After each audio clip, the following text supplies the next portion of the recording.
आयोजन किया गया था और क्या करेंगे इस कार्यक्रम पर? जी, सबसे पहले तो आपको बता दूं 11 अप्रैल हमारे लिए ही नहीं बल्कि पूरे समाज के लिए ये गौरव का विषय है और क्षण है, क्योंकि इस क्षण को इस देश में हम भारतीय संग्राम तो नहीं कहेंगे लेकिन सामाजिक क्रांति करके इस समाज को एक नई दिशा दे करके हमारे बीच जो फैल रही जातिवाद की खाई को बांटते हुए हमारे बीच आज हम जिनके जन्म शताब्दी समारोह के अवसर पर उपस्थित हुए हैं, इन्होंने ये बताने का काम किया कि परमेश्वर के द्वारा सिर्फ हम इंसान बन के इस धरती पर जो है परमेश्वर ने भेजा है, हमें छुआछूत की भावना से ऊपर उठ करके जहां तक मैं समझता हूं कि मानवता का धर्म का इन्होंने पालन किया और समाज में एकजुटता, एकरूपता तथा संघर्ष करके सामाजिक क्रांति इन्होंने जो की, उसके पीछे का सबसे बड़ा कारण था कि हम समाज में जो निरीह हैं, जिनके पास हर चीजों का अभाव है, इच्छा शक्ति बनी, तो हम आज संघर्ष इस बात के लिए कर रहे हैं। निश्चित रूप से आने वाली पीढ़ी हमारी जो है उसको संघर्ष बहुत ज्यादा सामाजिक व्यवस्थाओं में करने की जरूरत नहीं होगी और समाज को एकजुट एक रूप में बांधने का इन्होंने बीड़ा उठाया। क्या अभी अपेक्षित अभी आपका समाज महसूस कर रहा है, किस तरह की अभी परेशानियां हैं जो शासन सत्ता अभी वर्तमान में है? आपको मैं बता दूं कि जहां मेरी सरकारें हैं, इस भारतवर्ष में जहां संख्या बल बहुत ज्यादा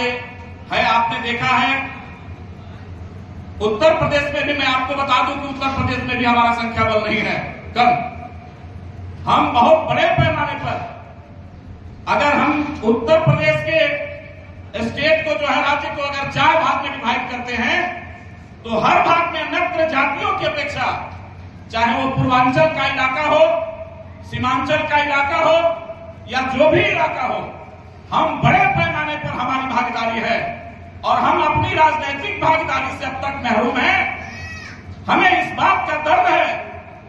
कि बिहार, उत्तर प्रदेश तथा बिहार में जो भी पार्टियों की सरकार बनती है या पार्टी के माननीय नेता हैं,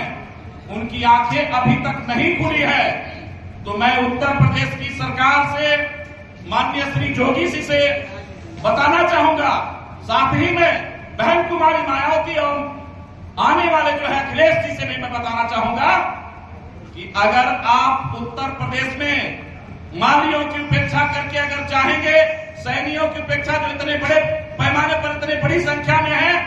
आज तक आपने सरकार में कोई भी भागीदारी नहीं दिया। यहाँ 1%, 2%, 3% वाले लोग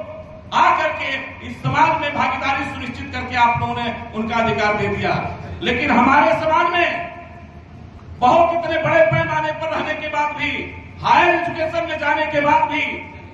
न तो हमारे समाज को जो उचित स्थान है, चाहे वो शिक्षा का क्षेत्र हो, राजनीतिक भागीदारी हो या हर जिलों में मालियों के लिए फूल मंडी की जो बात होती है, आज तक सरकार का इस पर कोई ध्यान नहीं है। तो मैं बलिया की धरती से मैं सरकार को चेतावनी देना चाहता हूं कि अगर आपकी आंखें नहीं खुली है तो आंखें खोल लीजिए, क्योंकि आगामी समय आपके सामने एक बहुत बड़ा संकट पैदा होने जा रहा है। ये पूर्वांचल का इलाका ही नहीं, पूरे उत्तर प्रदेश में आने वाले समय में हम अपनी ताकत का प्रदर्शन करने जा रहे हैं। अगर हमारी राजनीतिक भागीदारी सुनिश्चित नहीं करेंगे तो आपके हर रास्ते को मैं जिला मुख्यालय पर जाकर के जो है बंद करने की कोशिश करूंगा।